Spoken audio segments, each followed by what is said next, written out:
What's going on, guys? Today I received this box and I'm so excited to share the contents of it with you. On this channel we do a lot of iPhone leaks and rumors, but nothing physical. Inside of here I will be sharing with you the iPhone 8 case, screen protector, and even the 3D model that case manufacturers are given to produce cases and stuff for the iPhones. So I was approached by a company, YesGo. They produce iPhone 7 and older model cases right now, and they said, hey, do you want the model for the iPhone 8? We're willing to share it with you. I'm like, oh yeah, please. So let's go ahead and take a look at the iPhone 8 and how it physically feels and looks. Now I did show you guys this 3D model provided by nghiem, which is cool, but this one is going to be a little bit more detailed, and we've got some other cool stuff for it in here. All right, let's jump in and tear into this. So last year the iPhone 7 case did leak months in advance of the real deal, and boom, there it is. So what makes this an iPhone 7 case? If you guys are doubting the legitimacy of this, it's definitely happened before, and it will continue to be leaked year by year as case manufacturers are given the models to produce their cases with.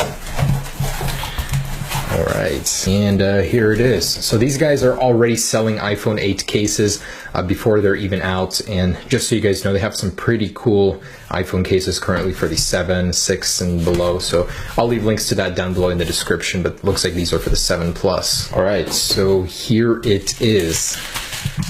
It says sample on it inside. This is gonna be good. Another one. And here it is. Ooh, that's kind of heavy. I wonder what that is. So we've got a case and we've got the sample itself. Interesting.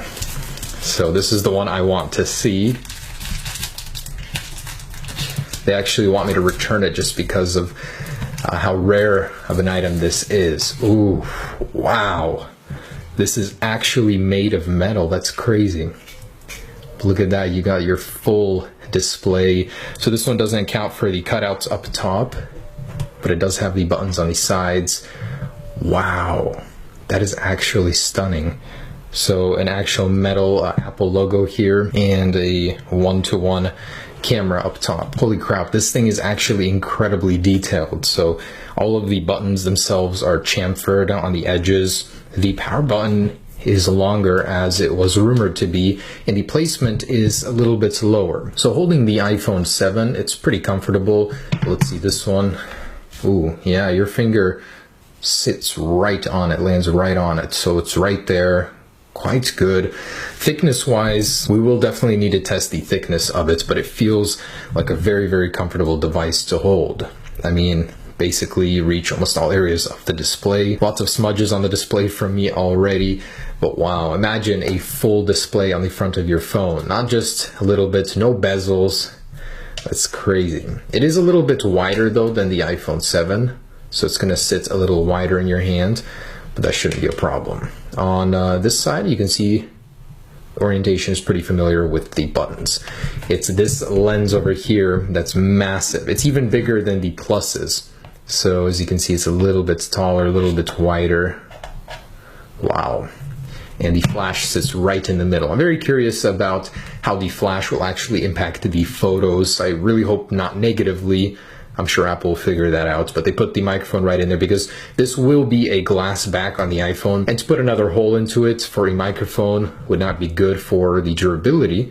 So I'm sure that's why they placed it into the lens up there. The Apple logo mounted a little bit lower now.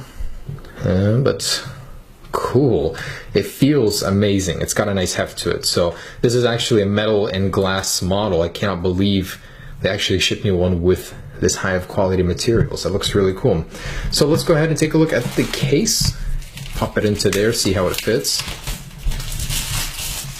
And YesGo, as you can see, they do have this case here. There is no big button for your fingerprint cut out, and as you can see, that fits perfectly right there. Now if I were to use this as a fingerprint, my index finger would land right on that Apple logo perfectly. So if Apple were to place a fingerprint sensor in there, that would be a good location, honestly, especially if it was embedded right into it. So that would work. Would I like that solution? No, I would love for it to be in the display, which is much better. But there it is, very comfortable. Compared to my iPhone 7 Plus, it's a lot easier to hold and manage with one hand, not as wide, but you get a bigger display as well.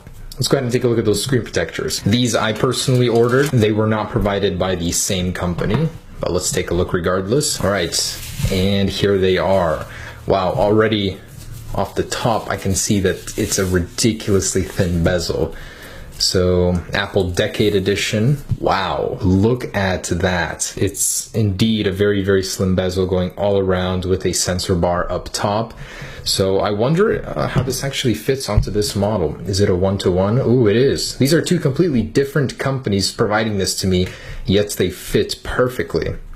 As you can see right there. Wow. I mean, beyond any doubt at this point, this is what the design is going to look like. It's just too far into the game where mass production is about to begin that we're seeing these leaks. I mean, no way is it going to be anything else. And this looks fantastic. Your image is going to be obscured by literally nothing. It's just full display except for this little area right here.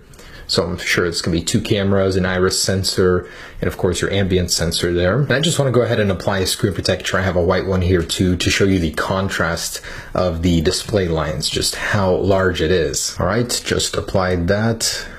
Gonna put some pressure down on it, but it's a perfect fit actually. Goes right on. And yeah, so at this point there's just no doubt. This is what the display is going to look like. This is what the phone is going to look like. Way too far into the game for it to be anything else. And there's that contrast just so you can see the display size.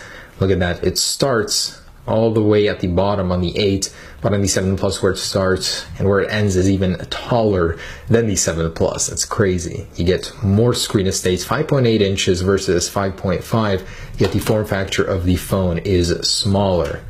Of course, the cameras are now rotated essentially.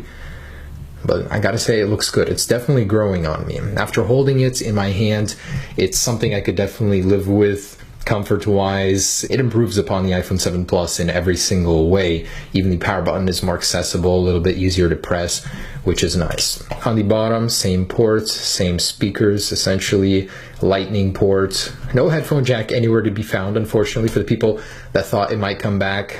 Probably not gonna happen at this point. But there it is, guys. All right, the last thing I wanted to do is measure how thick this thing is compared to the current iPhones. So we've got I'd say 7.09 millimeters on the 7.24. So just a little bit thicker there, but it's going to get that massive L-shaped battery inside and the logic board that's stacked now. So Apple is making really good use of the internal structure of the phone. Let's see the 7 Plus just coming in at about 7.14 here. Now, my question is, how much does the lens protrude? So right now, the iPhone 7 Plus, about 8.8. Oh, less now. Huh, 8.72. So it might protrude less than this guy. Let's see what the wobble is on the table. So with the iPhone, you got quite a bit of travel there. Let's see this guy. Oh, it's even worse because it's a smaller shell. It's even more unbalanced. Definitely not as stable as the 7 Plus even though it protrudes less. And guys, last thing I wanted to say is a special thank you to Yesco for making this video possible and sending me this model. I'm very appreciative of that. So I wanted to say thank you to them by allowing you guys to purchase some of their cases. Got some great stuff for the 7 Plus, even the iPhone 7. So if you guys want to grab any of these, they have like a ton of good reviews. I checked them out for a little bit. I'll leave a link down below in the description. You can even buy the iPhone 8 case from them if you really want to prepare 3 months early. But thanks so much for watching, guys. That's a quick look at the iPhone 8 and some physical hands-on with it. Peace.